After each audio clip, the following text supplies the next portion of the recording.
Thank you for tuning into The Reading, produced by Black Spectrum Network. Please go to www.blackspectrumnetwork.com to purchase a private psychic reading. If you can't get enough of my content, go to patreon.com/Black Spectrum Network. For as little as $2 a month, you can get these and other videos at least 1 week ahead of their YouTube release date. Please like this video, click the subscribe button, and leave us some feedback in the comment section. I'm going to shuffle my personality cards about Dr. Sebi.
Okay, so from the cards that I get for Dr. Sebi, I get the first card is the angel card. So the angel card is speaking specifically about him and his affinity for servitude. So he was somebody that helped other people with no expectation for reward in return. So this was a Jesus-like quality. He was naturally tapped into the Christ consciousness. I get that Dr. Sebi wanted to help people, and he was pretty innocent in his intention, and he was innocent in the way that he went about helping people. He was not doing it for any sort of gain or any sort of notoriety or any sort of popularity.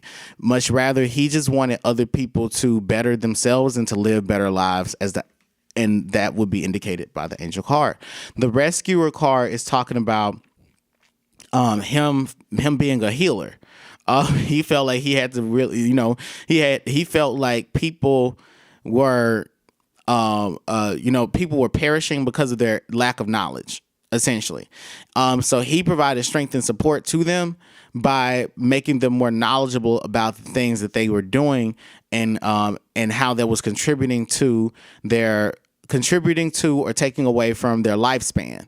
So, it's also talking about he also had look, these two cards together are great because this is saying that he knew that the world was sick and he had to heal them, but he did it with no expectation that the world was going to give back to him.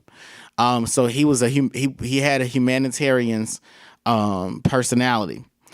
The bully card is highlighting that it's not talking about him being a bully, but much rather it's talking about he didn't like how he felt like society was bullying people. He felt like society was making it okay for people to poison themselves, is how I hear it.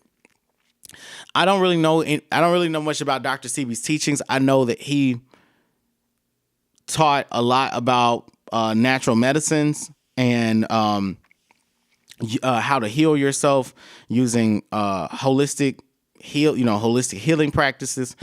With all that being said, I get from him that he felt like society was the bully. That society, if people are sick, it's because society is sick. It's because society's not educating them how they need to be educated. Society should be doing more to increase the population's lifespan, but society is systemically diminishing it by not caring for people, not providing them with fresh foods, not teaching them about which oils and herbs can be used in combination with one another to heal different ailments. The beggar card is talking about the beggar card is talking about Dr. Sebi being someone who is extremely collaborative. I get this energy from him that although he didn't do things for money, he did things for favors. So one of the ways in which he was able to keep a tight knit circle around him was that he would give you good advice if you could give him a favor. So he believed in exchanging trades. If he provided you with good medical advice, maybe you pay him some money. Or you could have given him a book, or it means that you helped to fix his roof on his house. So with the beggar card, it's talking about he didn't feel like he needed money to physically survive. He knew that he could survive off the land. Okay, he didn't want to depend on a capitalist system, nor did he want to depend on society to feed him, to clothe him, to bathe him. He wanted to be self-sustaining. And he created around him a self-sustaining economy where people exchanged with him different goods and services for the knowledge that he was able to give them. The martyr card is talking about, I like this guy, but the martyr card is talking about him having a Superman sort of personality where he felt like he was invincible to life. He felt that he didn't have any enemies. He was a very brave man. I'm getting about him that he was someone that felt like he had a great purpose, and he had to live out that great purpose. And he saw himself as needing to really serve other people. He saw himself as the catalyst behind creating great change within other people's habits. The victim card is speaking about him again. The victim card with the bully card is speaking about him feeling as though he needed to protect people from society. He felt like people were making themselves victim to a bullying society, and they needed to better equip themselves to resist it. And how did they do that? He had to educate them. He felt like too many people were dying of diseases that could be treated with holistic medicine, and he felt like people were becoming victims to their circumstances because society left them feeling like they weren't powerful enough to change their habits or to change what they felt was actually going to happen to them. So you might meet somebody, for example, that says, "Hey, I know that this is unhealthy, but I'm going to die anyway." Dr. Sebi felt like that was a victim mentality, and you had been bullied by society into feeling as though death was inevitable. The storyteller card is talking about exactly what it says. He was a storyteller. So I get that a lot of the knowledge that he had come to acquire was indigenous knowledge, and it was passed down orally, generation by generation. I get that he was a shaman. He knew about medicines, herbs. He had some spiritual initiations, but he learned a lot through the art of storytelling, through fables and the stories that he told and that were told to him. Interwoven into the teachings were secrets and Easter eggs about what herbs and medicines could be used to heal this and change this and transform this and increase your spiritual vibration. And so that's what he uses stories to do. He uses stories to help translate the science behind his messages. Okay, so I'm going to take a quick pause because I'm going to shuffle these cards, and then I'm going to ask some questions about Dr. Sebi.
Okay. All right. So my first question for Dr. Sebi is, What messages could his energy give to the Black community at this time?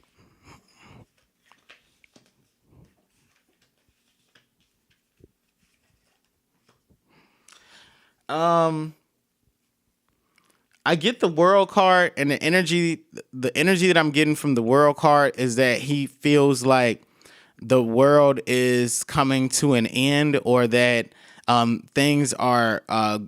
He feels like the world is the world as we know it is coming to an end. His energy feels that there's a looming destruction.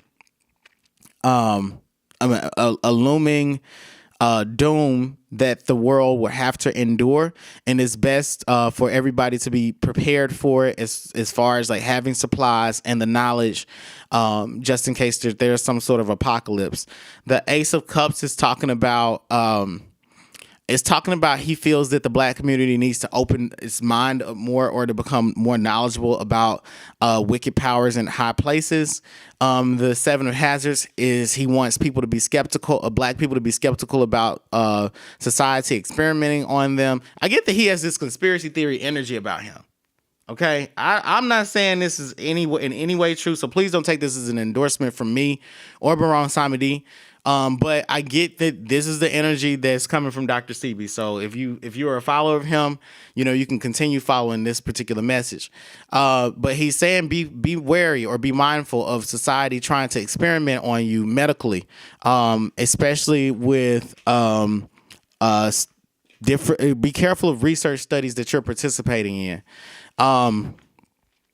His energy also wants to shine a light on magic, and particularly dark magic, and how dark magic is hurting young children in some way.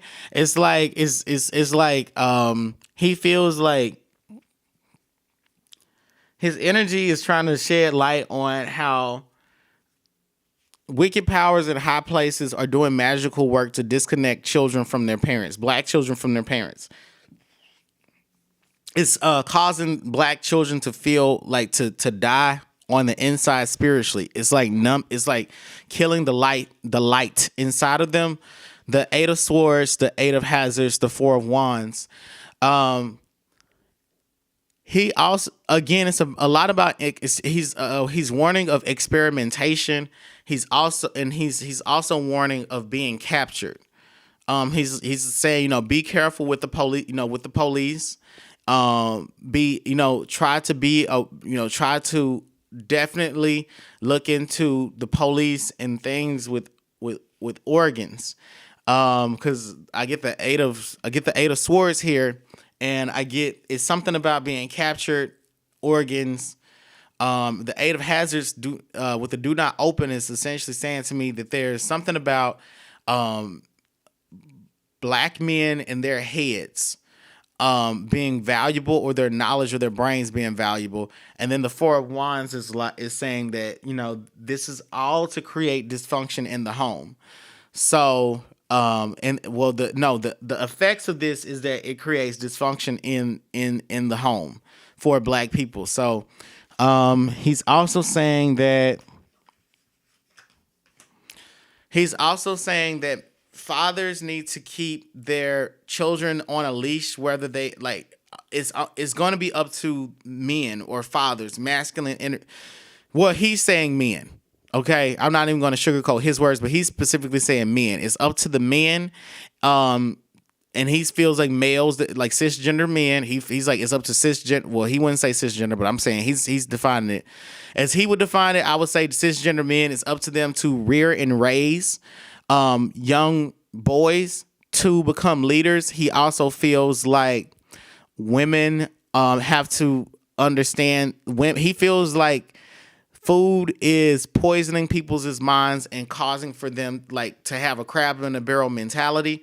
That intra-racial conflict is created by chemical imbalances in the foods. And he's also saying from the Five of Cups that to just be, for mothers to be mindful of, to be mindful that they will continue to mourn the deaths of their sons until the men step up to raise them and to be leaders and protect them. I don't know what all of that was saying. But that was the message that I got from his energy. What made him choose to live in the Honduras?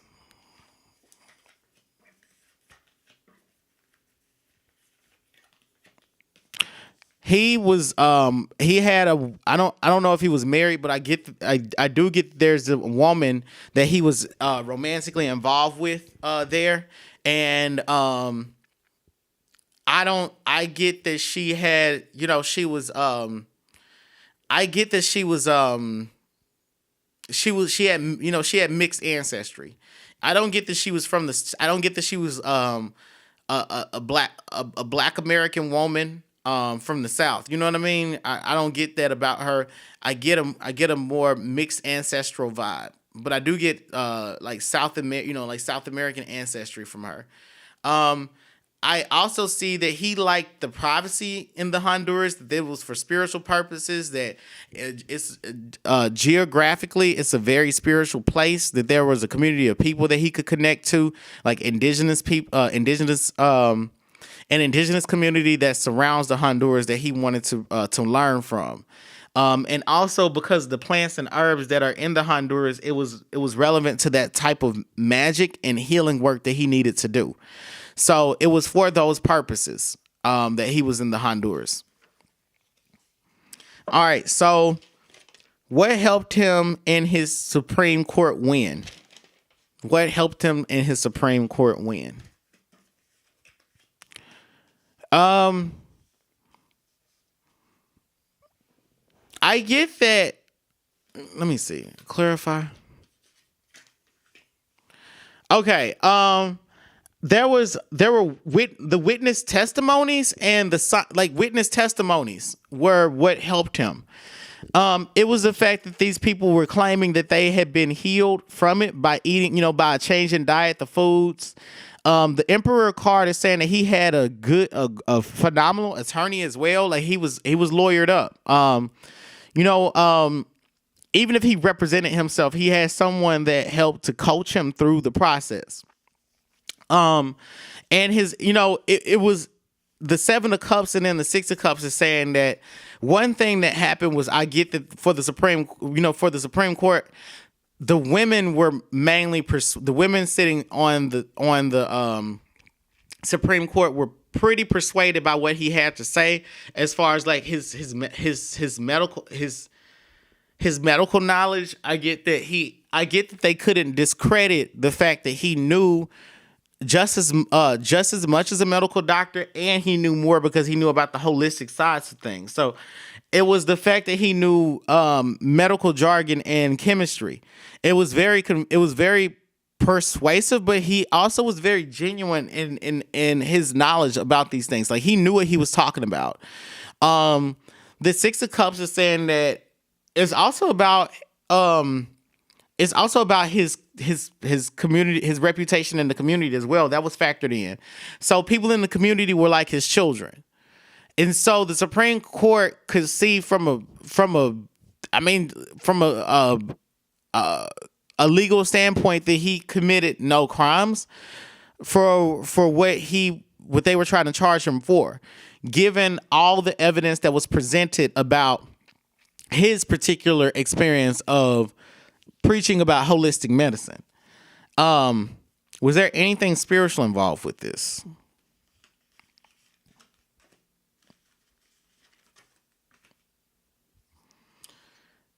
Spirit is basically saying that Dr. Sebi was really, really intelligent. Spirit is saying that he was very intelligent. He could have leveraged his connections for money to pay his way out of all this. It definitely could have stopped a lot earlier. The lower courts could have handled this. It didn't need to go all the way to the Supreme Court. But I get that he wanted it to take it there, but he was just very smart. He needed this to be done in order to maintain his credibility.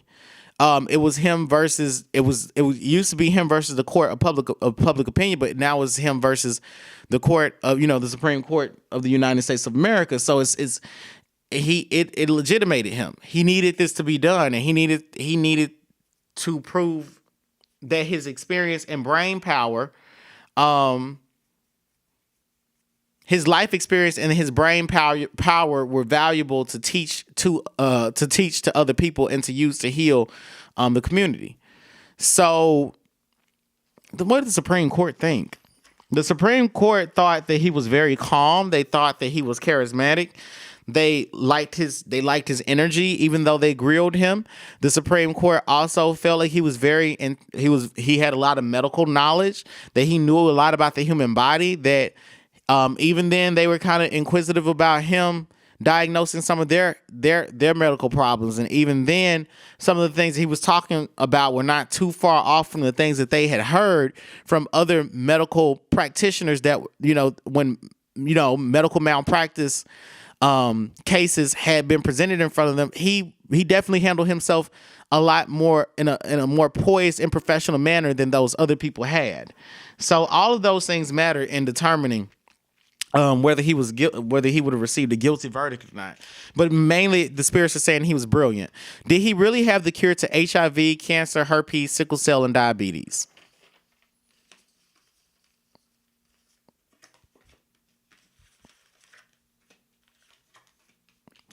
Okay, Spirit is pretty much saying that the law would never allow for him to release those things. Or to release the cures. That these are ancient, not even so much as ancient, but these are all plant based, shamanic solutions. And it's the cards are pretty much saying that he all of it, it's like the cards want to say this. Yes, he did, but this information is not exclusive. There are other shamans, medical practitioners, holistic healers, spiritual workers that have the secrets to curing these particular diseases. But it costs a lot of money, and it takes a lot of work on behalf of the patient to do.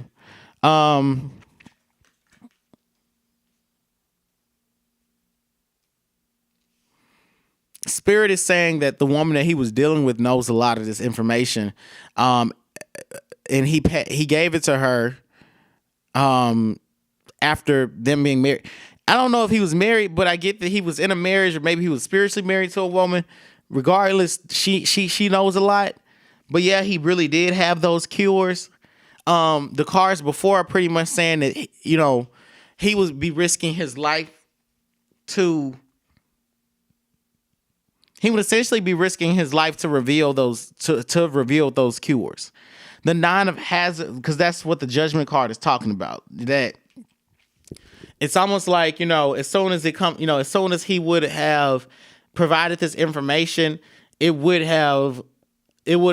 another disease would have appeared, or a more vicious form of sickle cell or any of that may have appeared, and it would have discredited him. So he kept the information to himself because he didn't want it to go public, being that once it goes public, he felt like the Nine of Hazards, he felt like they were going to develop something stronger. As you can see there at the Dead Mart in their shopping, he felt like they were going to develop a virus or disease that could be stronger than, and that it would be immune to his shamanic solutions and therefore discredit him. So it's important to keep those things to yourself for multiple reasons.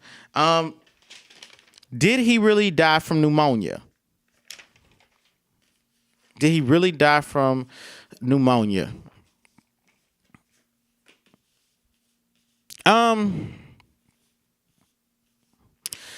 I'm not exactly. I don't think it was pneumonia. I think that.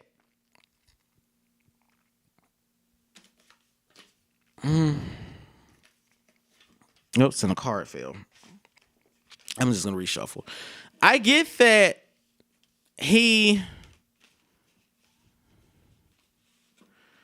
pneumonia. I mean,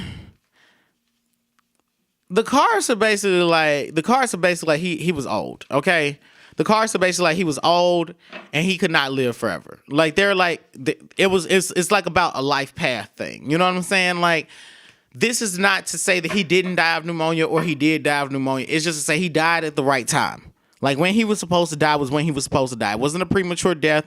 It wasn't like somebody went and they plotted to kill him before he needed to die.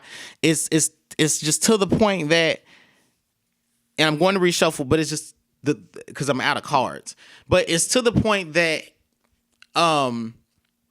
you have a destiny. You have a destiny. You're either on your path or you're off your path. Your days can be lengthened, your days can be shortened, and his time was up. Period. Point blank. It was time for God. It was time for God to take him at that time. His time was up. So give me a second to reshuffle. I'm going to finish with I'm going to re-answer that question with the full deck, and then we're going to finish out the reading.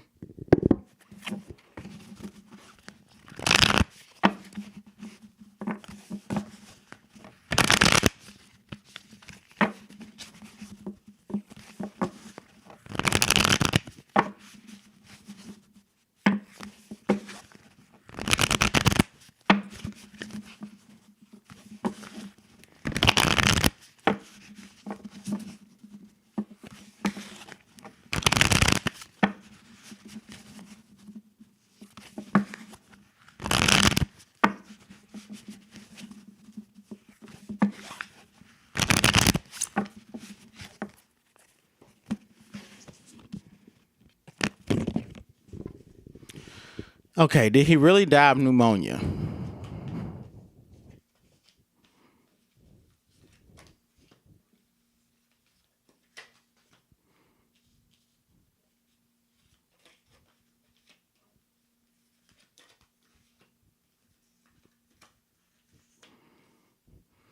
Yes. You know, the car again, and this is what I thought. He did die of pneumonia. It was his time to go. It could have been. Look, it could have been. Yes, he had the cure to pneumonia, but it doesn't make you immune from everything. You know, your body will still deteriorate. You can try to keep it as healthy as you want to. When your time is up, your time is up. You know, your body has an expiration date on it. His body, it was time for his body to expire. Pneumonia was the cause of his death, yes. But I'm also getting from his energy that he was getting older.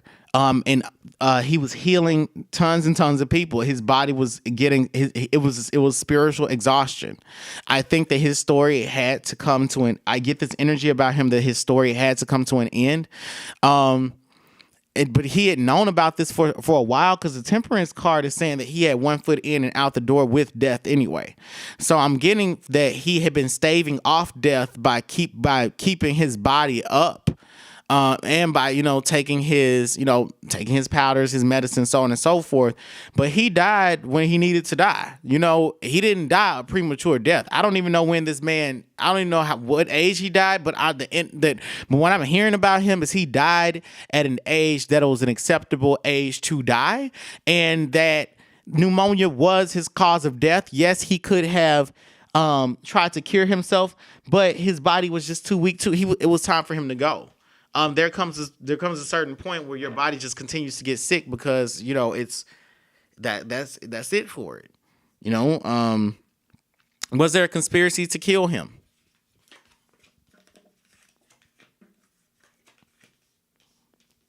There was a conspiracy to kill him, and it was successful. Was the pneumonia part of the conspiracy to kill him? The pneumonia was not part of the conspiracy to kill him, but they did conspire to kill him. But how was it successful is the question. How was it successful?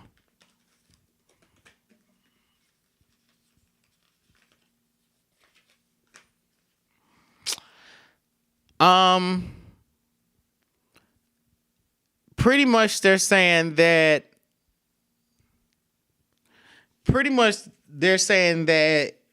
his knowledge, some of it is out of date. because they actually were able to advance the diseases past his shamanic solutions. I get that. I get this. And this may sound complicated, but I get that. I get this. I get an energy around his death, as far as like them being successful. They feel successful in his death. They feel successful conspiring around his death. It's and maybe you all can interpret this better than me because you all are the conspiracy theorists. But the Knight of Cups, the Fool, the Judgment card. Okay, this is Spirit talking to me. Spirit is basically saying that I'm not understanding this in its entirety right now, but they've said what they've said. That yes, that they conspired to kill him. Yes, they were successful. Yes, it was pneumonia. Yes, it was his time to die. Yes, he died at an appropriate age. And I get that his success is that it falls in that gray area of, how did he die of pneumonia? But he was kind of old. People's bodies do deteriorate. It leaves things in that gray area. You know what I'm saying? But part of his death, part of his calling was to die in that way, to maintain the suspicion around his. Basically, by maintaining suspicions around his death, you're able to, continue conversations about holistic healing, and pharmaceutical companies keeping the world sick so that they can profit from it. Okay. And finally, what, has he cured any celebrities of any terminal illnesses?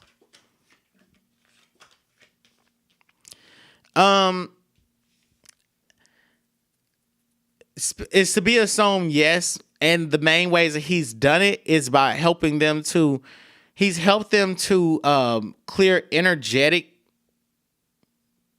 like there's a lot, like some people are ill because of psychic garbage that they've attracted through through piss poor relationships or bad childhood upbringings. And that makes them sick. Another is like eating meat. And I get that he was telling them about meats and plant-based diets. And then I get the Two of Cups, and this is also, again, is bringing it back to what you eat at home, how you share your meals, the things that you ingest into your body. So I get that he helps celebrities balance those areas, and those celebrities that he's helped typically talk about those things. Like they're like Herbalife. They're on that Herbalife culture. They're on that new age stick. So yeah, he has helped some celebrities, but I think that's to be expected because I know that he worked with Lisa Left Eye. I can't remember anybody. I don't really know anything about Dr. Sebi. He's one of those. I don't know. It's not my thing. Anyway, I did my reading on Dr. Sebi. Hope you all enjoyed that. So with that being said, I want to thank you all for tuning into the reading produced by Black Spectrum Network. Please go to www.blackspectrumnetwork.com to purchase a private psychic reading. If you can't get enough of my content, go to patreon.com/Black Spectrum Network. For as little as $2 a month, you can get these and other videos at least 1 week ahead of their YouTube release date. Please like this video, click the subscribe button, and leave us some feedback in the comments section. Before I go, I leave you with this quote from Iyanla Vanzant. The answer always lives in the same room as the question. You are the answer. And please believe me, I know this to be true. So I'm your reader, Nexo, and thank you for tuning into the reading. So fuel my fire, take me